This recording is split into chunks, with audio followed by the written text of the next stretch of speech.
Friends, ముందుగా మనం శివకేశవులను ఎందుకు పూజిస్తామనేది చెప్పుకుందామండి.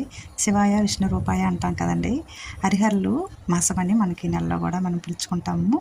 అయితే ఈ రోజున శ్రీమన్నారాయణ వైకుంఠాన్ని వీడి వారణాసికి చేరుకుని కాశీ విశ్వనాథుని అర్చిస్తాడని పురాణాలు చెబుతాయి. ఎప్పుడండి అంటే అది ఈ నెలలో వచ్చే చతుర్దశి తిథిని వైకుంఠ చతుర్దశిగా మనం పిలుస్తాం కదండి.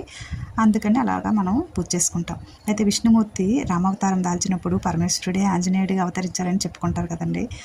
నిజమే. అందుకే అంత దినిగా స్వామి భక్తుడిగా ఎంతో మనకి తెలుసు కదా స్వామి గురించి, ఆంజనేయ స్వామి గురించి.